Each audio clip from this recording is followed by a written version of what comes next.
Kabayan, dahilan sa kahalagahan ng gatas sa kalusugan ng tao, ipinapayo ng mga dalubhasa na ito'y pag-ukulan ng pansin hindi lamang ng mga mamimili kundi ng ating mga kababayang naghahanap ng mga proyektong mapagkakakitaan. Sinabi ng mga dalubhasa na bigyang halaga ito ng mga magsasaka ng bansa upang mapalago at mailagay sa ayos ang industriya ng pagkagatasan sa Pilipinas. Sinabing napakalaki ng maibibigay na biyaya ng industriya ng gatas sa maraming Pilipino.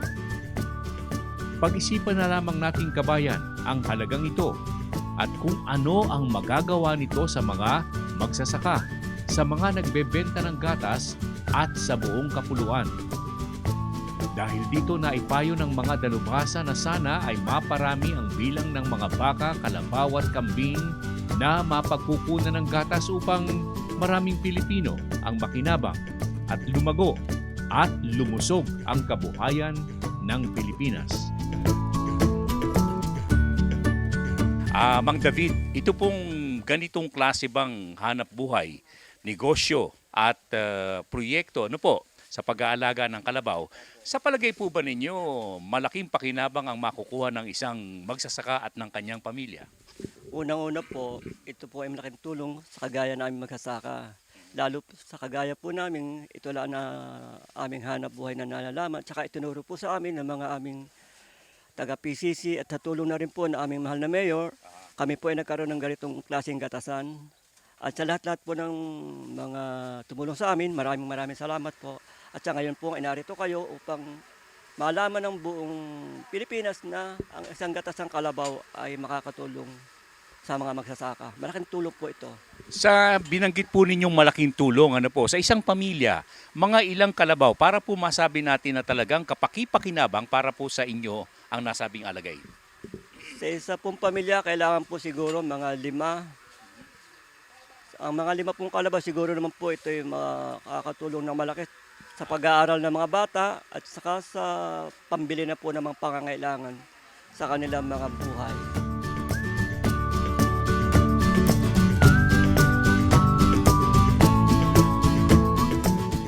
Kabayan, sa kabilang dako, hindi naman nagkukulang sa pagsasaliksik ang mga dalubhasa kung pag-uusapan ang paghahanap ng mga makabagong kaalaman ukol sa produksyon ng gatas. Sa pagpaparami ng mga hayop na magbibigay sa atin ng pakinabang tulad ng gatas. Tulad halimbawa ng ginagawang pagsasaliksik at pagsubok sa Philippine Carabao Center.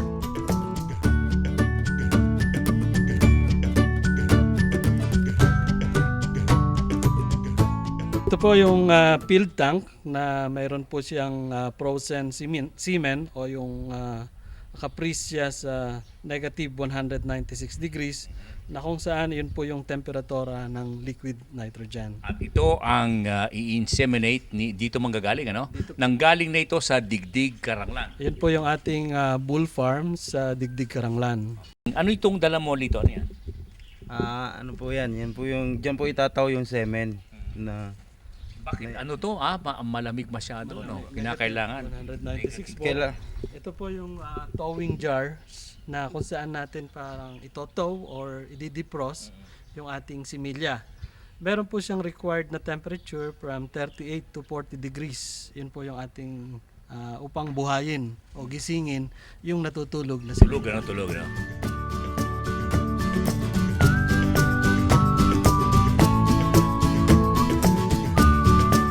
Ayon sa mga ulat, ang produksyon ng gatas nitong mga nakalipas na taon ay lumaki ng bahagya at naniniwala silang ito ay magpapatuloy dahilan sa ibinibigay na pansin dito ng mga dalubhasa at ng mga nais na mag-alaga ng mga gatasing hayop tulad ng baka, kambing at ng kalabaw. Dairy Production Kabayan, mula sa palatuntunang ating alamin.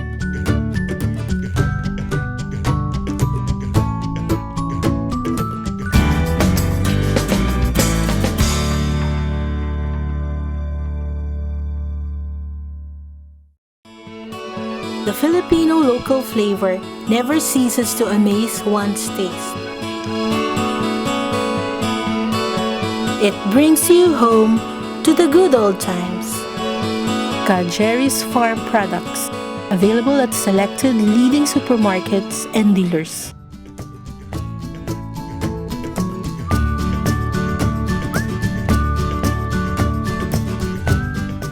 Mamaya kabayan, nantabay po kayo sa ating usapan ukol naman sa pag-aalaga ng mga matataas na uri ng baboy.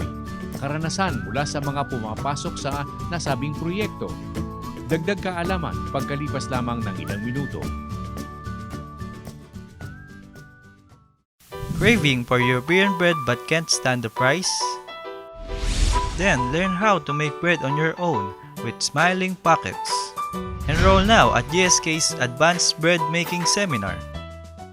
Para mag-enroll sa anuman sa aming seminars, tumawag sa Gabayan sa Kabuhayan Hotline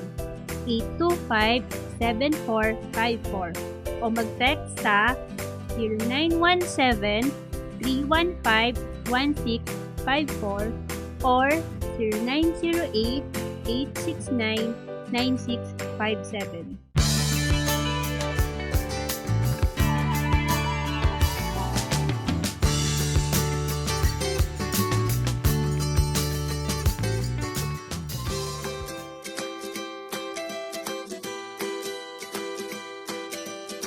Alam po ninyo kabayan, kamakailan nakaugnay ng ating alamin ang ilang kababayan nating patuloy na naghahanap ng mga lahing nais nilang ilagay sa kanilang alagaan ng baboy.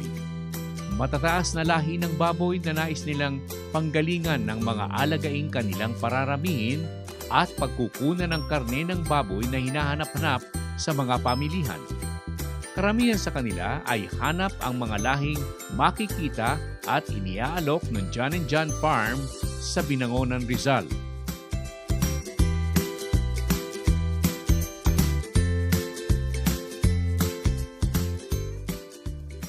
Ano po ang interest niyo rito sa John & John Farm? Yung tingnan po namin yung mga technology nyo po sa mga baboy. Anong hilig po ninyo? Barako o mga inahin? Barako. Barako. Mahilig sa kung sakasakali kukuha kayo ng barako, ano po? Mga ilang daang barako ang kukunin po ninyo? Isa lang po. Isa lang. Okay, saan po ninyo dadalhin? Siyempre sa amin, sa Ilocos Norte po. Sa Ilocos Norte. Kung matanong ko po kayo, mga ilang heads po ang alaga po ninyo ron ngayon? Sa akin ngayon, wala. Magkaka-interest pa lang po. Ngayon, magkano? Pero kung sakasakali, John & John ang kukunin nyo. Opo. Magandang lahi, ano? Opo. Okay.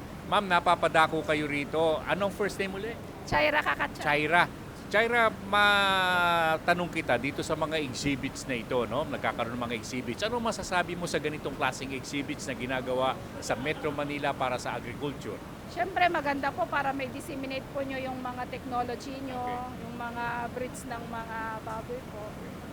Nakakatulong ba? Opo, siyempre. Okay, kung nakakatulong yan, ang ating alamin sa 2021, ang Oktubre, meron po kaming Agri-Fishery Fair and Exhibit, maliit lamang. Yan gagawin sa center ng ating alamin sa Sukat, Parañaque. Pwede namin kayong imbitahan, ano? Pwede po. Yes, kapagkat yung mga taga Ilocos, mga taga Bacnotan, La Union, pupunta raw. Opo, sa Lawag po kami. Eh, pupunta naman kayo. Opo, kung may invitation po. May invitation. Ngayon, iniimbita ko na si Charia at si Mrs. Medina, ano? Opo.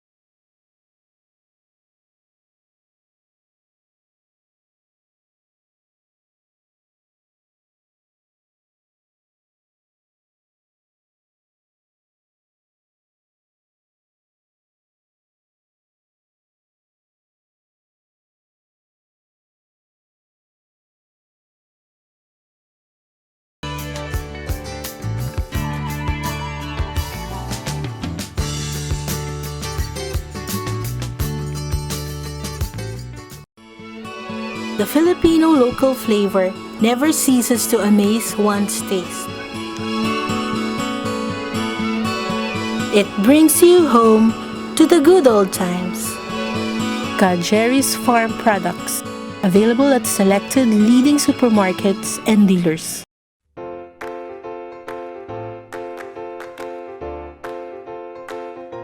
Mamaya kabayan, ang isusunod po natin ay ilang kasagutan sa mga tanong na tanggap ng ating alamin sa Q&A. Tanong at sagot pagkalipas lamang ng ilang minuto.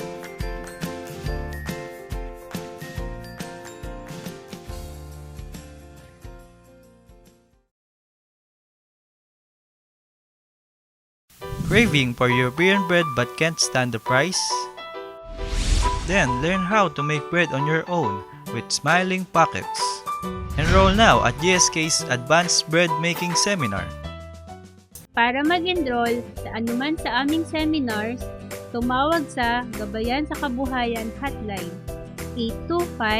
825-7454 o mag-text sa 0917-315-1654 or 0908-869-9657.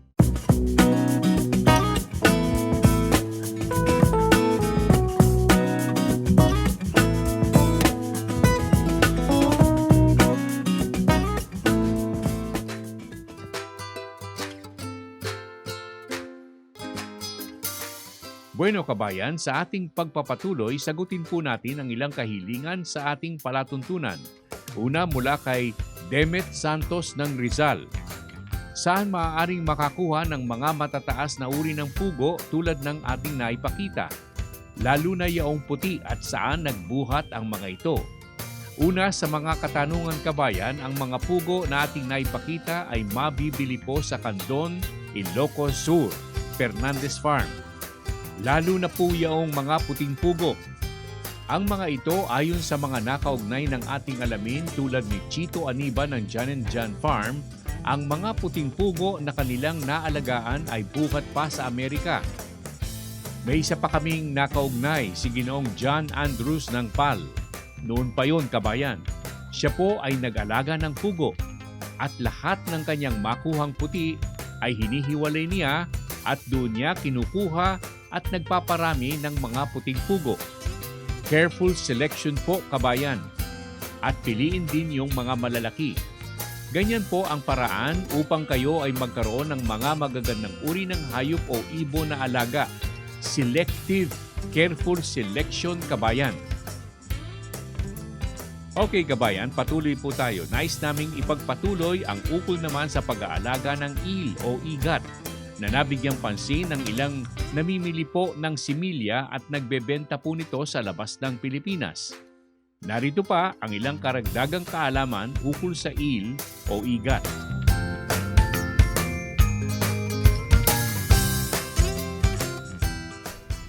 Okay, sa buong Pilipinas, saan pinaka maraming matatagpuan ng igat dito sa bansa natin? Dito sa Pilipinas, halos Cotabato, Apari meron po. And then Davao, Jensan, meron. Okay, RC, matagal ka na rin nag-deal niyan sa pakikipag-ugnayan natin sa mga Koreano at saka dito sa mga farm na pinupuntahan natin. Saan maaring kumita ang mga farmer natin para sabi mo magkaroon ng hanap buhay yung mga maliliit? Yung sir, gaya nung pag-catching nila. So sa pag-catching lang, gaya ng experience ko doon sa Jensan, sa isang gabi, meron mga 2,000 na tao sa ilog. Brackish water kasi yung sa dagat tsaka kwan.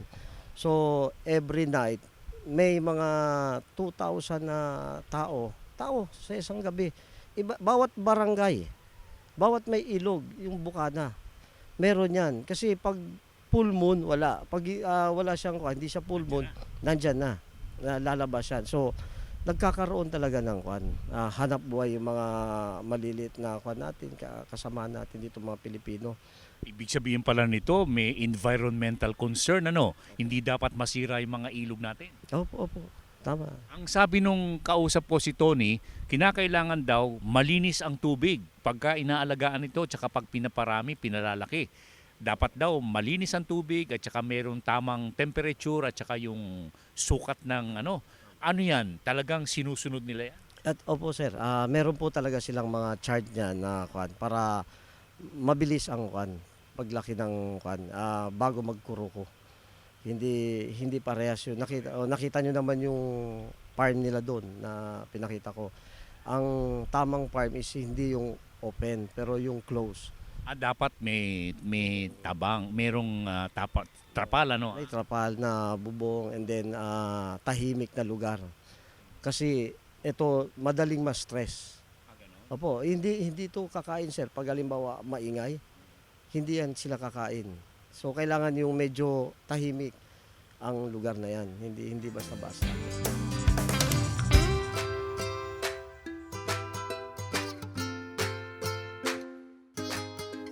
Il Kabayan, sagot sa mga tanong na tinanggap ng ating alamin. Kung sakali pong may mga katanungan po kayo sa mga naipalalabas ng ating programa, tawag o sulat lamang po kayo sa amin, Kabayan. Magiging bahagi po ito ng ating Q&A, tanong at sagot ng palatuntunang ating alamin.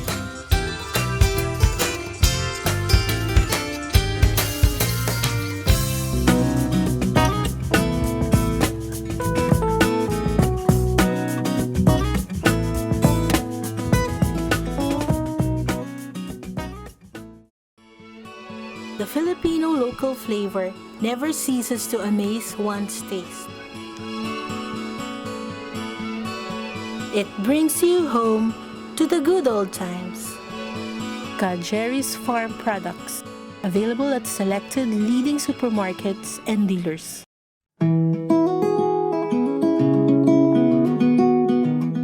Mamaya Kabayan, ilang pagpapakitang gawa o demonstration ng mga proyekto mula sa ating Gabayan sa Kabuhayan ng ating alamin. GSK pagkalipas lamang ng ilang sandali. Craving for European bread but can't stand the price? Then learn how to make bread on your own with Smiling Pockets. Enroll now at GSK's Advanced Bread Making Seminar. Para mag-enroll sa anuman sa aming seminars, tumawag sa Gabayan sa Kabuhayan Hotline 825-7454 o mag-text sa 0917-315-1654 or 0908-869-9657.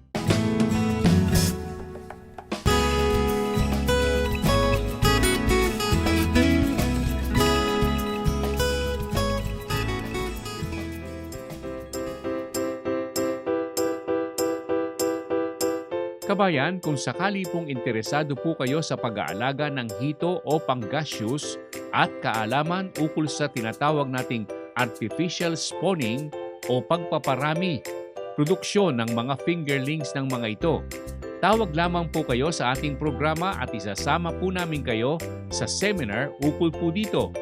Tawag na Kabayan! GSK, Gabayan sa Kabuhayan ng Palatuntunang ating alamin. Okay Kabayan, narito po ang isang halimbawa ng seminar na ating ginagawa sa GSK.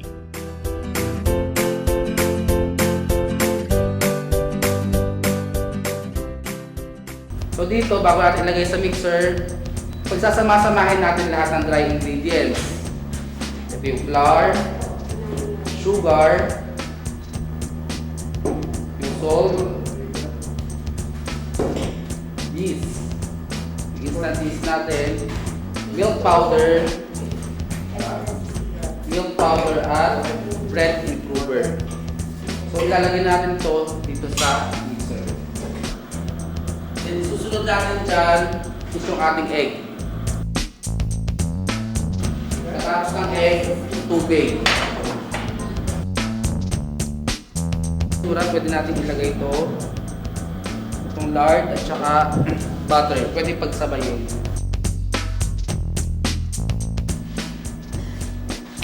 So rest natin to ng 15-20 minutes. Ang cheese bread ganito lang. Pagkabilog mo, yan, bilog na siya. babasain sa tubig. Pag nabasa sa tubig, papagulong doon. Kaya natin binabasa ito ng tubig para dumikit itong ginawa nating cheese.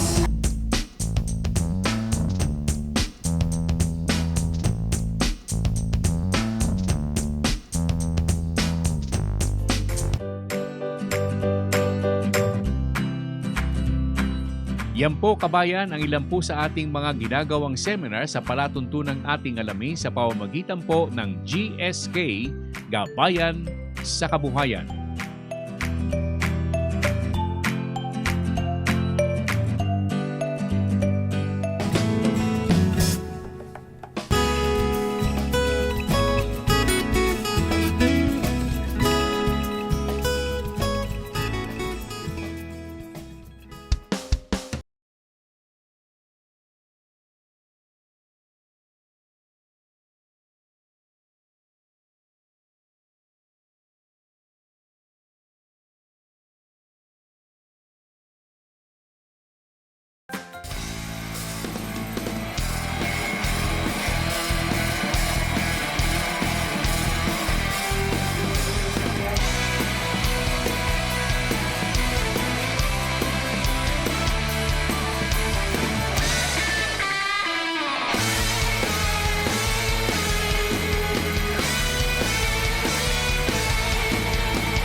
Fast times need fast solutions.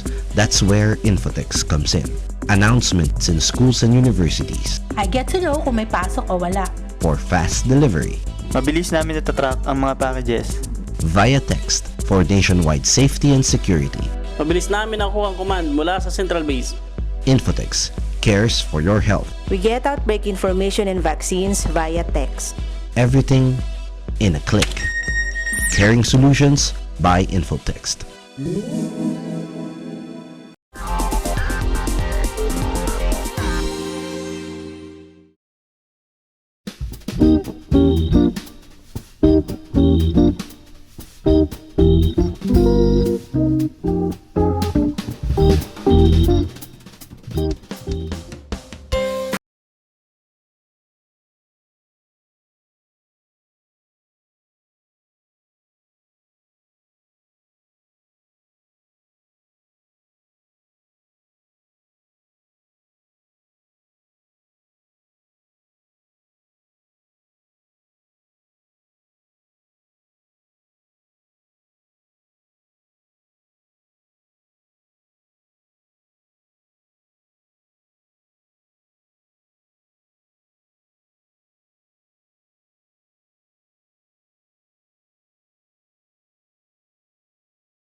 Si Ma'am Tessa po ang kinatawan ng City Agriculturist Office, ano?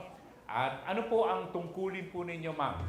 Kami po yung nagbibigay po ng mga technical assistance po sa ating mga magsasaka at saka po sa ating mga nag-aalaga po ng hayop.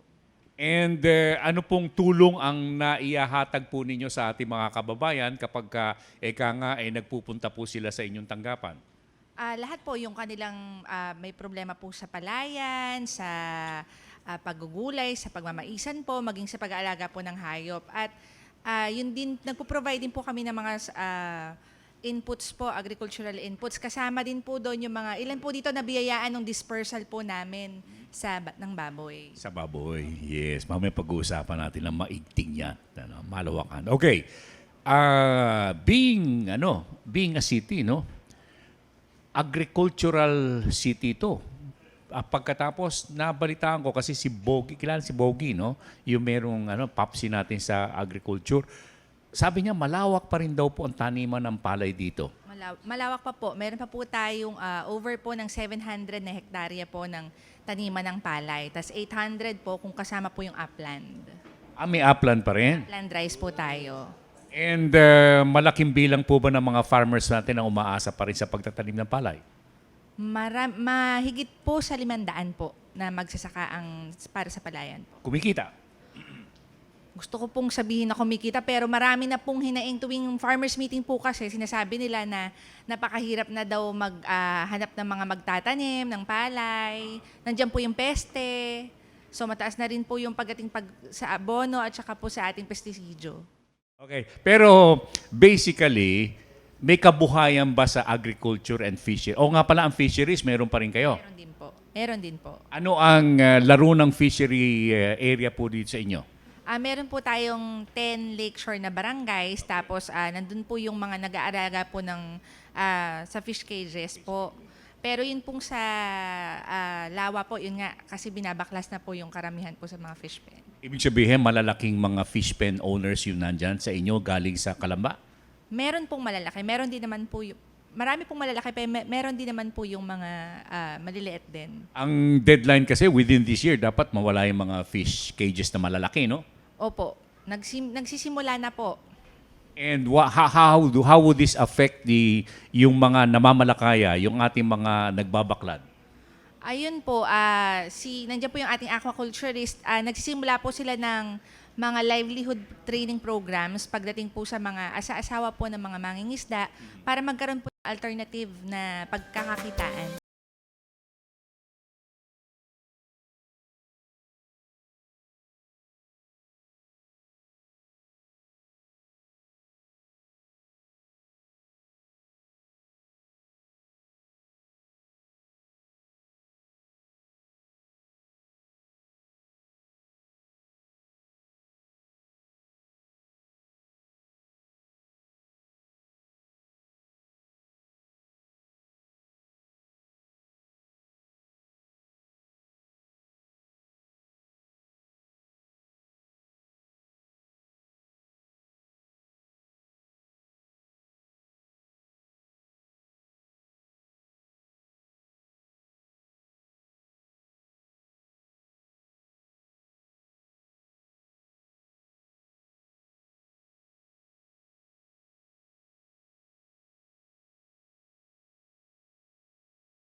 The Filipino local flavor never ceases to amaze one's taste. It brings you home to the good old times. Jerry's Farm Products, available at selected leading supermarkets and dealers.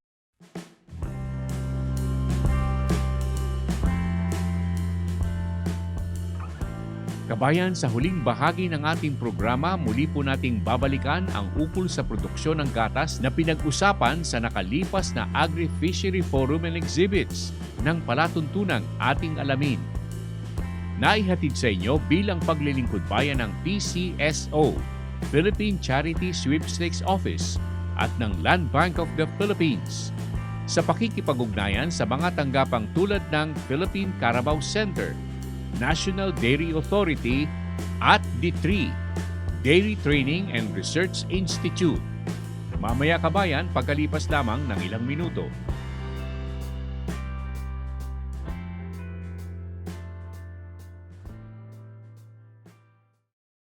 Craving for European bread but can't stand the price? Then learn how to make bread on your own with Smiling Pockets. Enroll now at GSK's Advanced Bread Making Seminar. Para mag-enroll sa anuman sa aming seminars, tumawag sa Gabayan sa Kabuhayan Hotline 825-7454 o mag-text sa 0917-315-1654 or 0908-869-9657.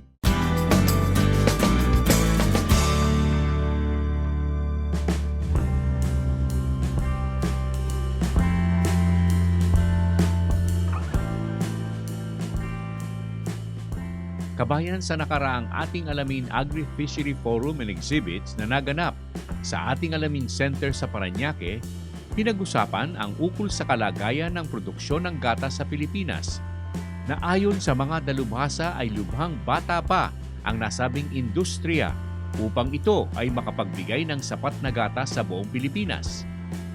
Sa ngayon, inaangkat pa ng Pilipinas ang malaking bahagi ng kailangang gatas ng ating bansa. Subalit sinabing kung magkakatulungan ang lahat ng sektor, gobyerno, mga investor o namumuhunan sa pribadong sektor, mga nag-aalaga ng hayop at marami pang iba, makukuha ng Pilipinas ang kasapatan sa gatas na sinabing sa ibang bansa ay nakatutulong ang gatas sa seguridad ng bansa at kalusugan ng kanilang mga mamamayan. Dito nagbigay ng malawak na paliwanag ukol sa mga kaganapan sa pagsasaliksik at produksyon ng gatas sa pamamagitan ng baka, kalabaw at kambing. Ang Philippine Carabao Center nangunguna sa mga ahensya sa larangan ng mga pagsasaliksik at pagsubok sa produksyon ng mga hayop na ginagatasan at produksyon ng gatas.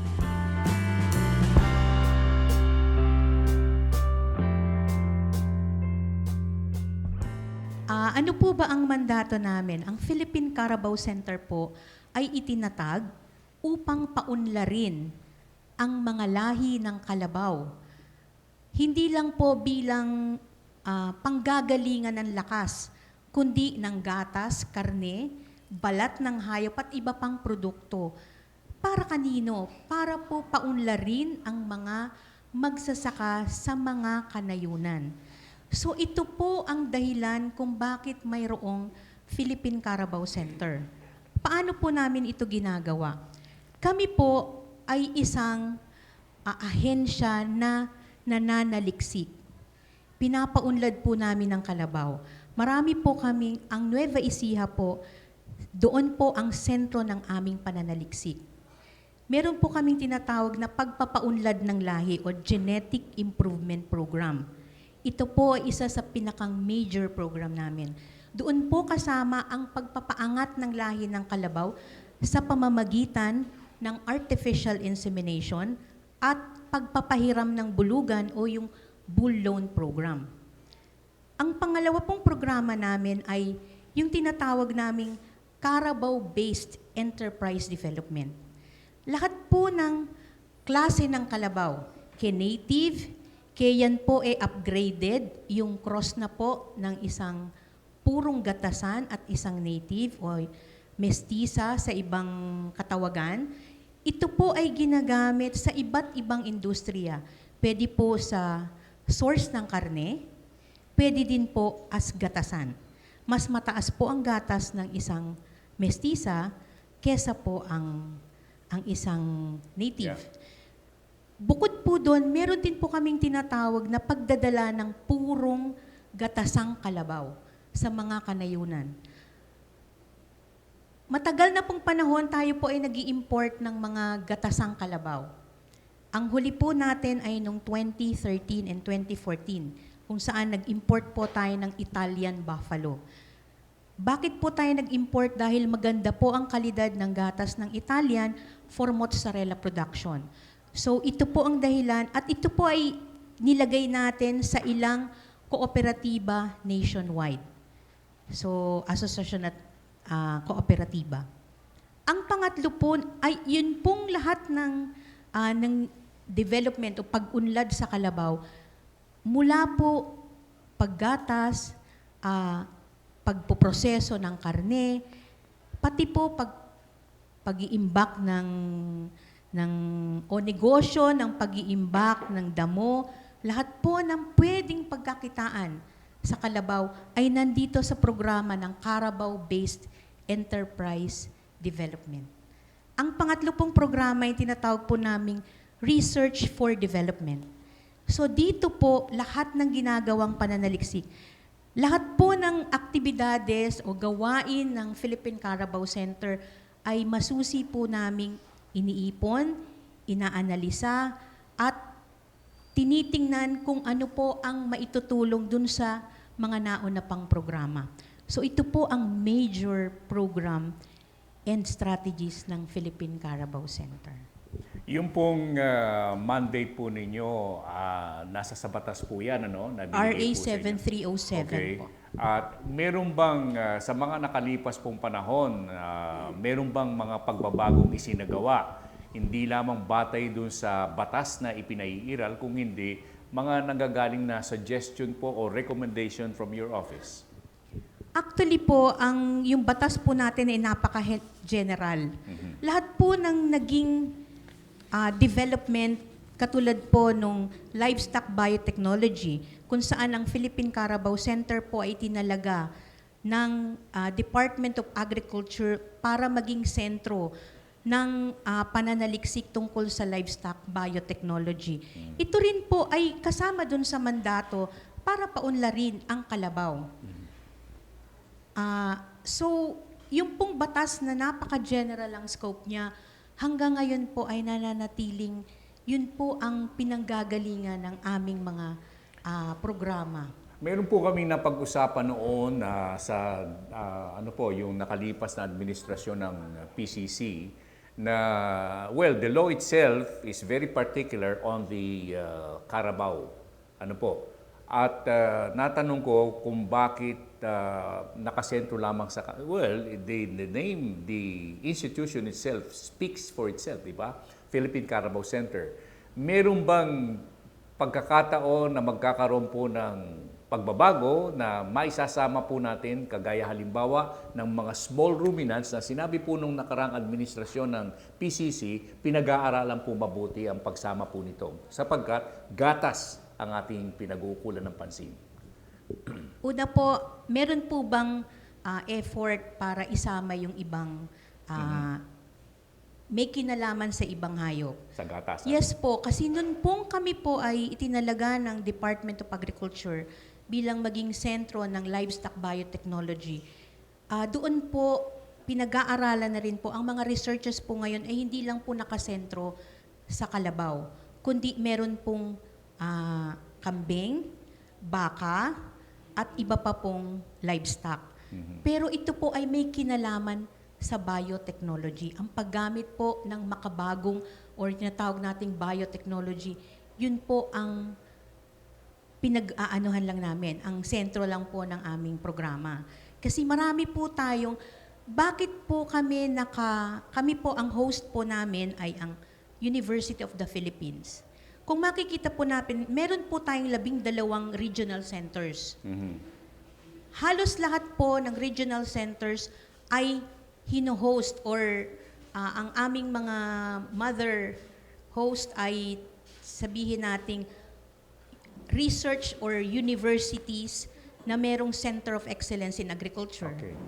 UP Los Baños, Central Luzon State University, Visayas State University, University of Southern Mindanao, Central Mindanao University. Ito pong mga to ay nag-aaral tungkol sa agrikultura. Kami po ay kapartner po namin sila dun sa ibang pananaliksik tungkol sa livestock. So, bukod doon, yung iba kanila na po, sa universidad na po. Sa amin, yung biotechnology livestock, isinama po bukod sa pagpapaunlad ng kalabaw.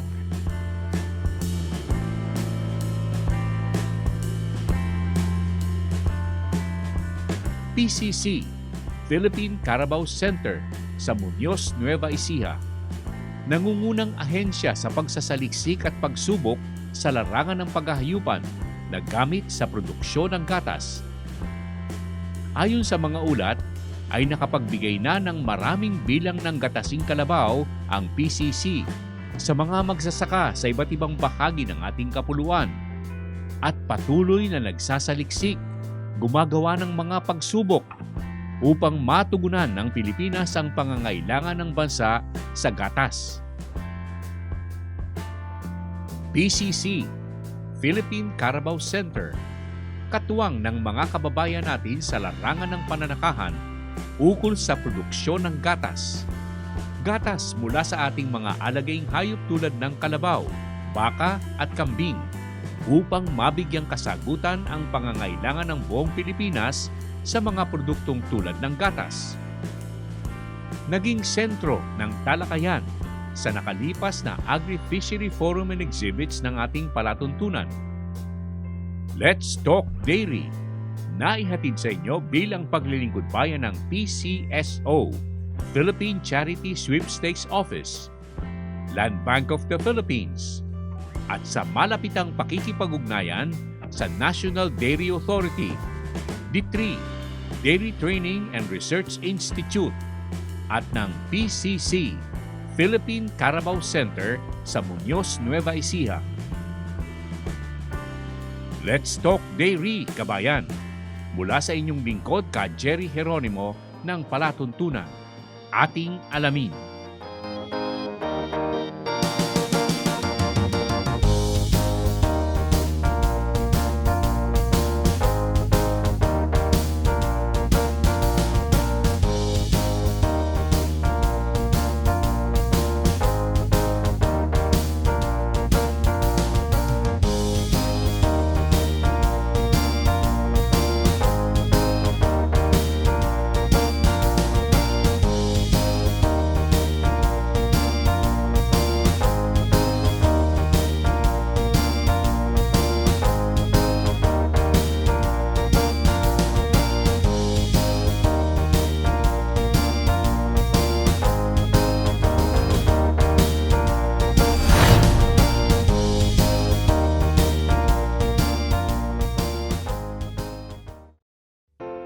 Kabayan, subscribe po kayo para po sa ating palatuntunang Ating Alamin sa YouTube.